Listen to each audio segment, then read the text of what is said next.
जय हिंद दोस्तों। आज हम उन स्टूडेंट के लिए वीडियो बना रहे हैं जो कंपटीशन परीक्षा में अपने आप को सोचते हैं कि हम बहुत कमज़ोर हैं और मेरा तैयारी बहुत कम है। उनको रेलवे में कैसे नौकरी हो, इन पर वीडियो बना रहे हैं। तो सबसे पहले हम उन स्टूडेंट की बात करेंगे जो ITI किए हुए हैं लेकिन किसी सब्जेक्ट विषय में तैयारी कम है, या कभी railway group D, technician, loco pilot इत्यादि का एग्ज़ाम देते हैं और कुछ मार्क्स से उनका मेरिट नहीं बन पाता है, या यदि कहें 100 प्रश्न रहता है तो उसमें से करीब 40, 45 या 50 ही बन पाता है, किन्हीं का 30 क्वेश्चन ही सॉल्व होता है। तो उनके लिए हमारे समझ से एक कोर्स है जिसको कर लेना चाहिए। उस कोर्स का नाम है रेलवे अप्रेंटिस। अप्रेंटिस भी कई तरह का होता है, कंपनी का भी अप्रेंटिस है, टाटा भी कराती है, भेल है, सेल है, गेल है, ऑर्डिनेंस फैक्ट्री है। सभी जगह से अप्रेंटिस का फॉर्म फिलअप होता है, अप्रेंटिस का फॉर्म निकलता है। अभी बात करें तो अभी ईस्टर्न रेलवे, पूरब रेलवे कोलकाता का वैकेंसी निकला है जिसमें आपको 100 रुपये खर्च होगा, 100 रुपये ऑनलाइन पेमेंट करना है। और यदि आप ITI पास हैं किसी भी ट्रेड से तो एडवर्टाइजमेंट में देख लें कि आपका ट्रेड का कितना सीट है, कि इसमें ट्रेड बटा होता है, electrician, fitter, welder, diesel mechanic इत्यादि ट्रेड हैं।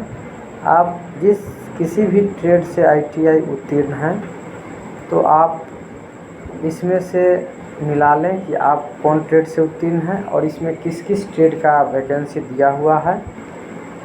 अभी यह 26 अक्टूबर 2023 तक फॉर्म फिलअप होगा। इसमें आप जो भी डॉक्यूमेंट चाहिए, फ़ोटो, यदि OBC कैंडिडेट हैं तो OBC प्रमाण पत्र, यदि जनरल से हैं तो आपको OBC प्रमाण पत्र नहीं लगेगा। सब देखने के बाद आप फॉर्म भरें। इसमें कोई एग्ज़ाम नहीं होता है। आपका यदि मैट्रिक में अच्छा परसेंटेज है और ITI में भी अच्छा खासा परसेंटेज है तो आपका इसमें संभावना रहेगा कि मेरिट बन सकता है। इसका मेरिट का निर्धारण मैट्रिक का मार्क्स और ITI का मार्क्स को जोड़ के 2 से भाग दिया जाता है, तब परसेंटेज निकाला जाता है। दोनों को मिला के मैट्रिक और ITI। 1 साल अप्रेंटिस जब आप कर लेते हैं तो आपको रेलवे में जो वैकेंसी आता है ग्रुप डी का, उसमें छूट रहता है और संभावना होता है कि जो भी लोग अप्रेंटिस कर लेते हैं उनका कहीं ना कहीं सिलेक्शन हो ही जाता है, ना कि कोई बात नहीं है। अभी तो छूट दिया जा रहा है फ़िलहाल रेलवे अप्रेंटिस पर, लेकिन पहले जो लोग अप्रेंटिस रेलवे से कर लेते थे उनको परमानेंट ही कर दिया जाता था जहां से अप्रेंटिस करते थे। लेकिन अभी फ़िलहाल अप्रेंटिस करने के बाद परमानेंट करने का कोई प्रावधान नहीं है। जो ओपन वैकेंसी आता है उसी में अप्रेंटिस का भी कोटा होता है, उसका सीट अलग होता है। और जनरल बच्चे जो मैट्रिक या ITI किए हुए हैं उनसे जो अप्रेंटिस कर लेते हैं इनका कट ऑफ बहुत कम जाता है। यानी कि 100 क्वेश्चन है तो उसमें यदि आप अप्रेंटिस किए हुए हैं 40 क्वेश्चन भी अगर बना लेते हैं तो आपका सिलेक्शन तय है। और मिनिमम 30 से ऊपर यदि सही है तो 100% है कि कहीं ना कहीं सिलेक्शन हो जाएगा।